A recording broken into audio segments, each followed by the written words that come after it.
How many of you remember this story? So in 2013, this young man was caught hiding in the tires of an aeroplane. He wanted to leave Nigeria for America, and he thought that aeroplane was flying from Nigeria to America.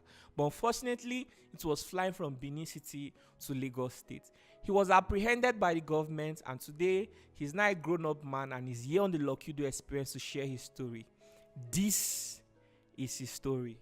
I went to my room, got my bag, took some clothes.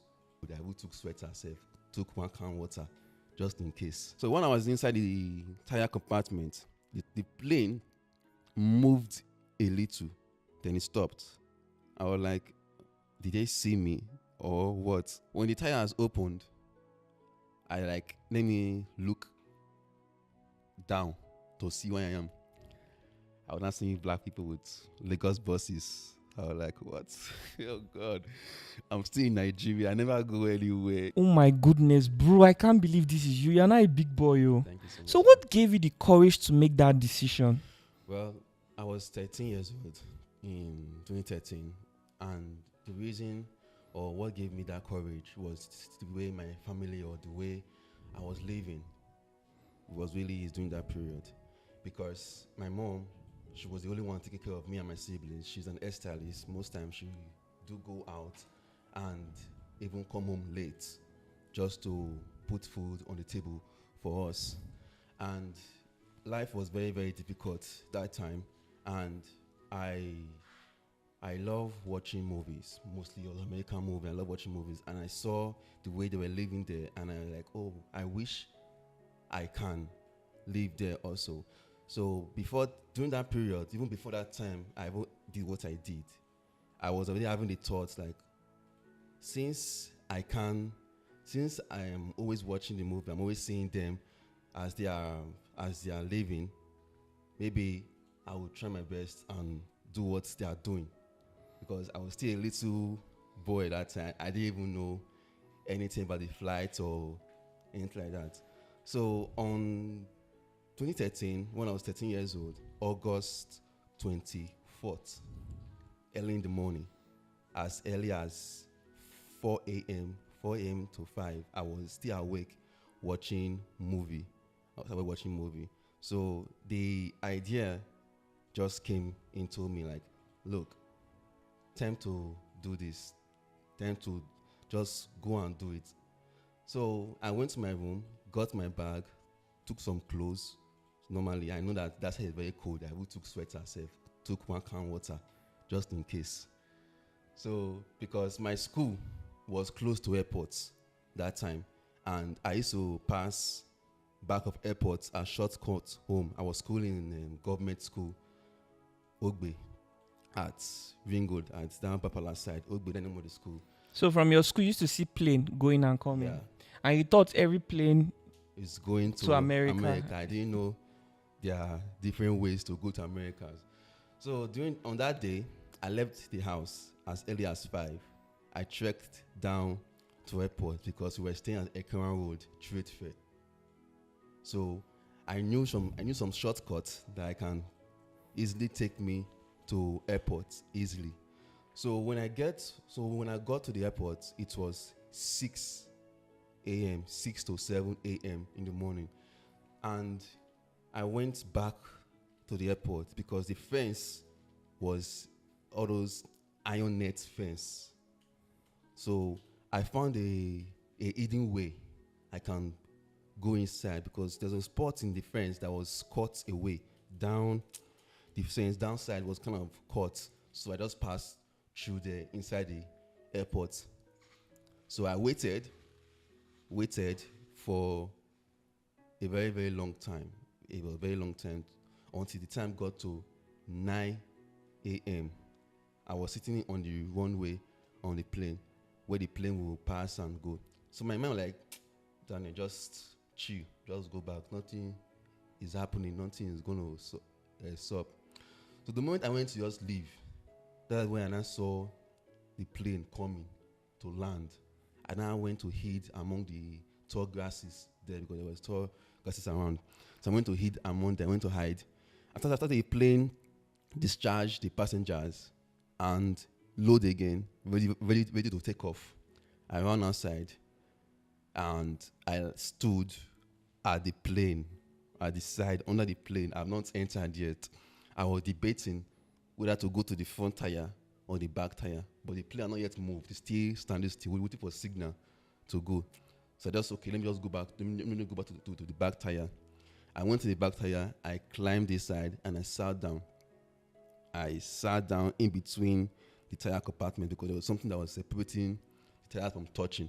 So I sat down there and I waited. Okay, the tire, you sat in the middle, Yes, there was of it, something that is dividing it separating the tires from from touching touching. each Yes. other. Okay. So I sat down there and I waited. So the plane, Nobody saw you, no staff, nobody. nobody saw me because There was no staff there. Or what? there was staff there. Because before I did that, I've already planned their security. I already researched how they are in and out of the security, how which time this one will be around, which time that one, because I've already planned it. But the only thing I didn't plan was where the plane was going. I had no idea about that one. On my own, that every plane that is going to outside the country. So I've already researched everything already, just to make everything work perfectly. So when I was inside the tire compartment, the plane moved a little, then it stopped. I was like, did they see me or what? Everything was okay. But later on, the plane now started moving again. But the plane now took off, Were now you not left. scared? I was not scared. It's a lie. No, seriously, I was not scared. That was very, very funny. The wind was not too much. No, it was so comfortable, like the one I'm sitting on this chair. It was really comfortable. So when the plane left and the tires closed in, I took my can water, I drank, and I was sitting down comfortably. So it took a little too while. I started feeling pains in my ears, and this pain was very, very, very painful. Like, it was very painful because I know that I was close to the engine. Because normally, if plane is in the sky and on the ground, even if it's on the low, something is very too much. Don't have you being close to the engine. So the pain was too much. I couldn't bear it. So after some time, after some minutes, the pain just ceased, as if nothing was going on, as if there was no pain again. I was happy. After some little while, I was still there, just while the wait time.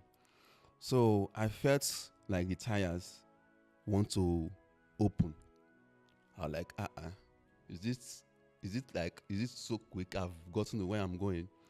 When the tires opened, I like, let me look down to see where I am. I was not seeing black people with Lagos buses. I was like, what? Oh God, I'm still in Nigeria. I never go anywhere. Just stay. So when I found out like I was in Nigeria, I was like, how come? Why? Like, what happened? I thought the plane was going to America. I was supposed to be seeing white people, not black people. Why am I seeing black people? I said, okay, let me just calm down. If the plane land, I will find something else. I'll look for something to do next. So when the plane now landed, I was still inside. I didn't come out. I was still inside because I was trying to come out as the passenger. As I'm coming out, I would just come out. It looked as if I was inside the plane. So the first attempt I came outside, nobody was there. They were still inside. I climbed up again. I waited again. I came down again. Nobody was still there. They were still inside. And I went inside again. On the third time, I didn't know that one security personnel was coming towards that place. I just jumped on his front. That is how they caught me. Wow. So your plan actually worked, except that it took you to the wrong destination. And you were just 13 years old. Yeah. That's bravery. So what then happened when they found you? While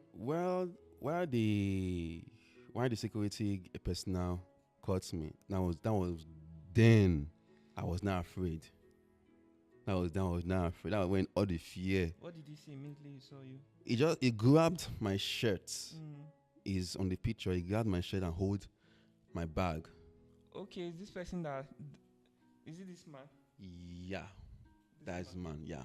Okay. So I was not hearing anything they were saying. What to my ear was making sounds. Because I was hearing the plain sound in my ear. I was not hearing anything at all. As if that moment I was kind of deaf. I couldn't hear anything at all. All I was hearing was just this plain sound. So they took me inside the airport. They took me to one small cell in the airport there. That was then I knew I can pray. I was kabash. I was praying like I was a prayer warrior. I was praying anyhow. So What are you praying for? I prayed for God to help me. I'm sorry, I didn't know what happened. What got into me. I didn't know what happened. What got into me. So after everything, they now took me to State Secret Service in Lagos. There. So that was SSS. that was where I was for over a month plus. Your family did not know about you. My mom was looking for me that period, but they didn't know I was there. But the whole news had broken. Yeah, the whole news was broken, but because the only person that knew I was planning this thing was my brother, the second to last, Desmond. That one, the other one I told, like, look, one day I will do this thing. That one, they will still believe me. So my brother was like, according to my mom, what my mom told me after everything, my brother was like, Mommy, go and check airport. I'm like, no, I cannot do that kind of stuff.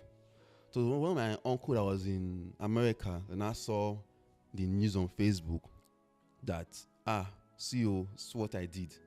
So my mom now took her friend who was a barrister that time to meet my dad so that they should come and meet me in Lagos and see what they can do. On getting there, my dad didn't accept, so my mom now left on her own. She now came to Lagos with a friend, she now came to Lagos.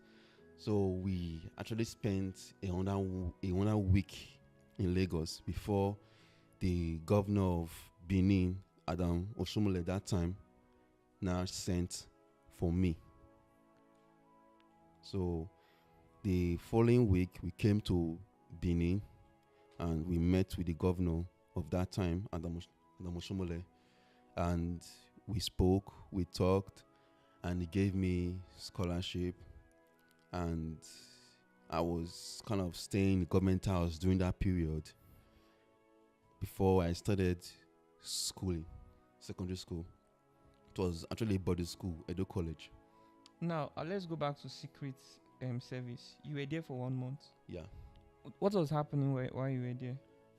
I was enjoying my stay there. Like Were they asking you questions? They didn't ask me much questions. They didn't ask me how I did that, who gave me the idea, what happened, why, all kind of stuff. But everything was okay there.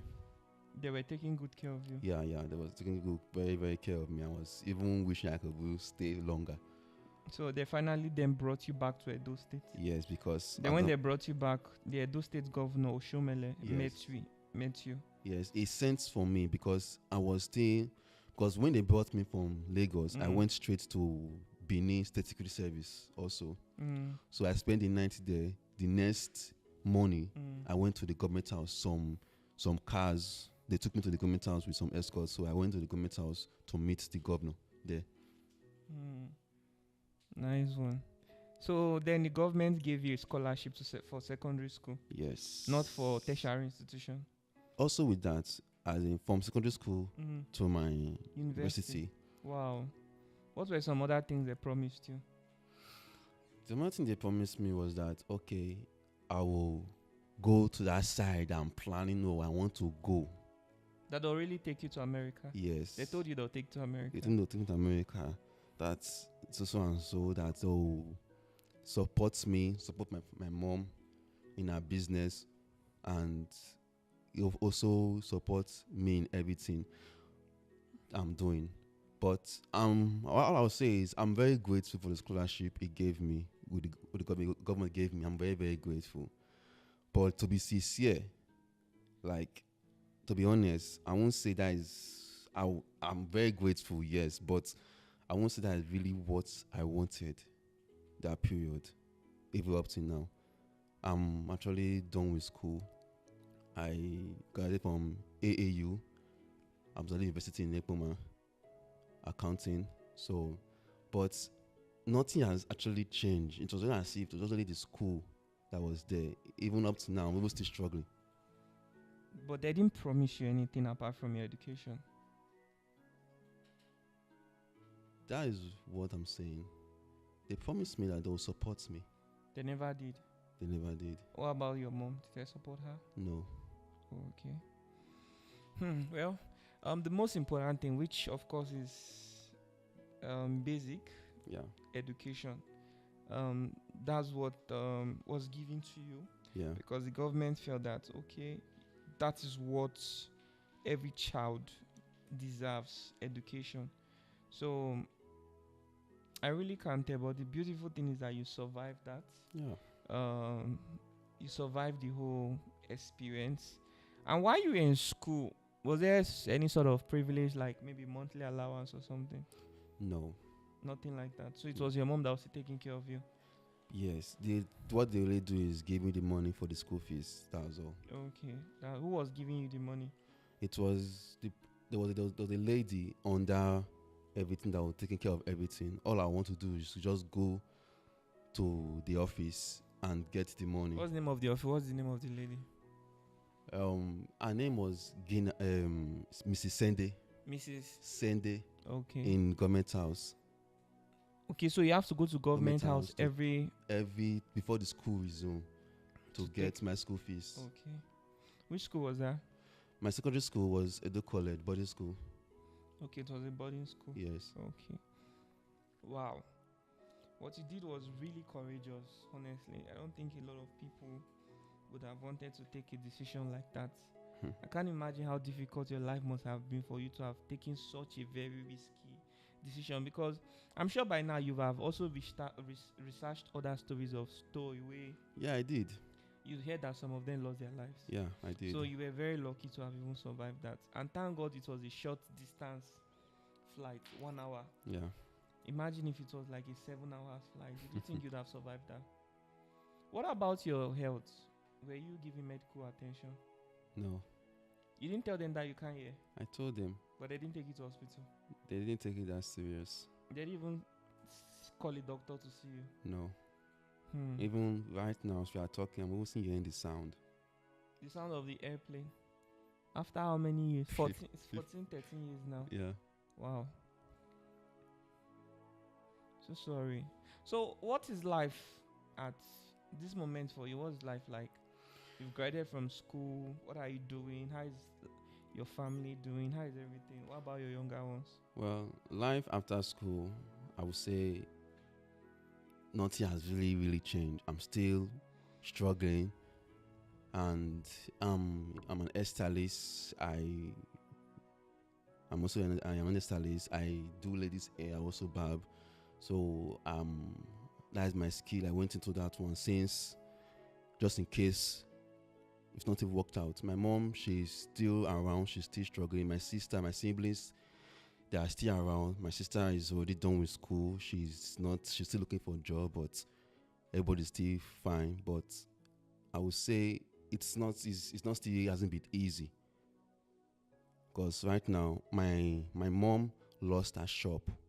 Her siblings drove her out of her shop after my grandmom died. So my mom, she don't have anything she's doing. She's actually looking for a place or anywhere that she can start up her business, anything at all.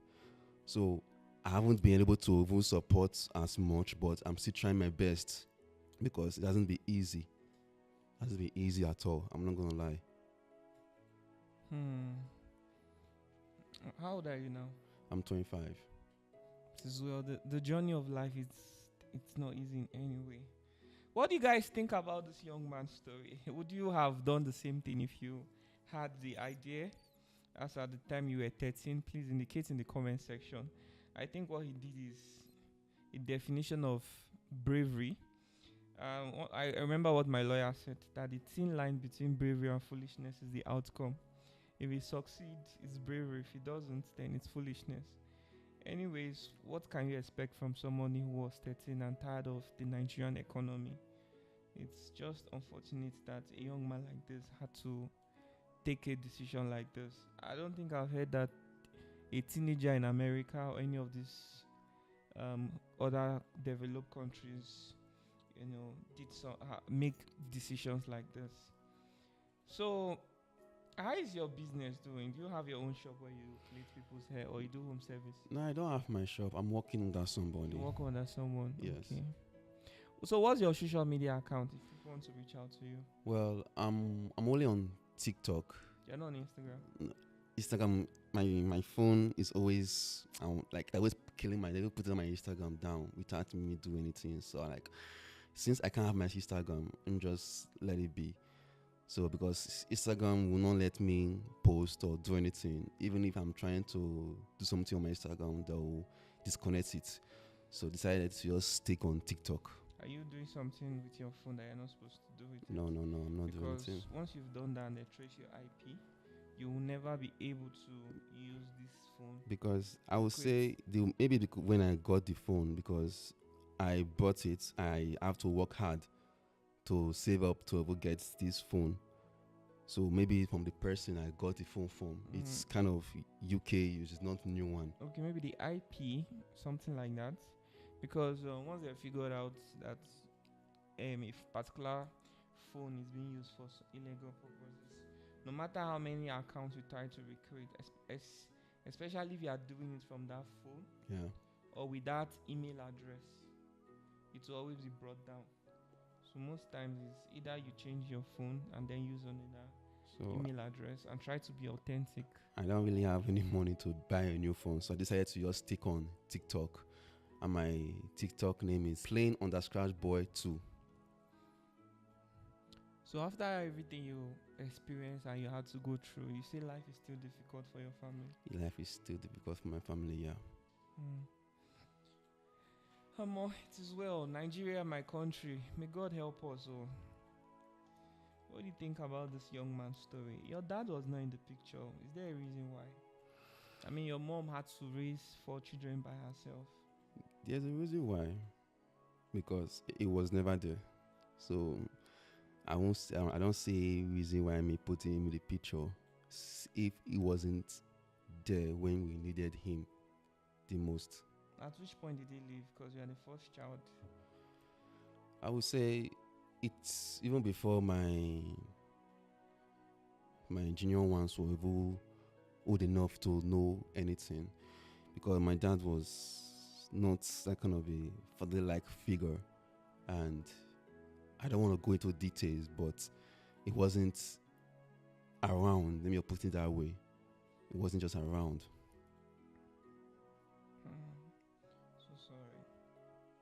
Sorry for everything. It is well. So what's something you like to be in the future? With the way things are going, do you think it will be very possible for you to still achieve that? Well, with the way things are going, if I have the right resources or I have the right support, I know I can achieve anything if I put my mind and effort towards it. I know, yes, I can achieve what I want. What is that thing you want? First of all, what I really want is to help my mom, because it's not easy being a single mom of 4. It's not easy being a single mom of 4. I really want to help her, get her doing something, because ever since her siblings drove her from her shop, it hasn't been easy for her, even taking care of all of us. So I want to help my mom, and if possible, still want to travel out. If you have the opportunity, if I have the opportunity to travel out, I will still want to travel out. But for now, let me just say, I really, really want to help my mom and help my family. Brothers and sisters, what do you think about this young man's story? And looking at how things have changed from somebody who desperately wanted to leave the country to an unsuccessful attempt, and then government intervention, to graduating from school, and now it's as though life is still the same way. The only thing that has changed is his age and the fact that he went to school. What do you guys think? Is there anybody that will be willing to support him or his mom? Please, if there's someone out there, it would be a very good thing to support this family.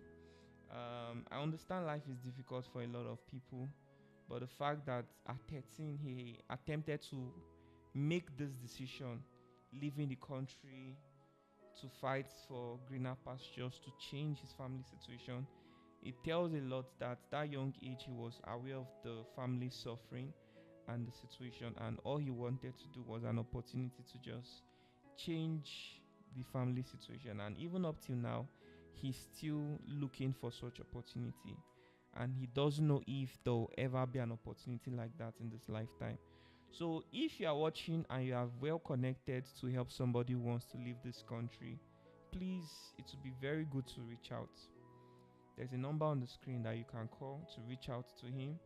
And for those who like to support him or his mom, I'd like you to just call your account details. I don't know the people who watch this video, but let's hope that people watch it and reach out to support. Well, I will call my account details right now, which is 7043987301. I will say it again, 7043987301. Ope Daniel Oikena. Thank you. All right, guys. As God leads, and may God bless everyone as well. So if you are also in Edo State and you love to visit the family, I think that might still be very possible. What of your uncle in America? Did he know? I mean, for something like this, there are some families that will say, okay, why don't you come to America, since this is something you desperately want? What I would say is that my mom family, or any of my family members, I would just say they are stingy, they are selfish, and they are jealous. Because from my mom's side, that is what I will say to them. That's what I will say to them. Because I don't see why reason why you will drive your sister, your own blood sister, the same mother, the same father, out of the shop just to give somebody else. Like, I don't understand. Is it because she has more children more than you, or what? So that's what I would say about them. The challenges of life. It's a never-ending story. All right, brothers and sisters, thank you so much for watching this episode of the Lokiudo Experience. The audio version is going to be uploaded on Spotify.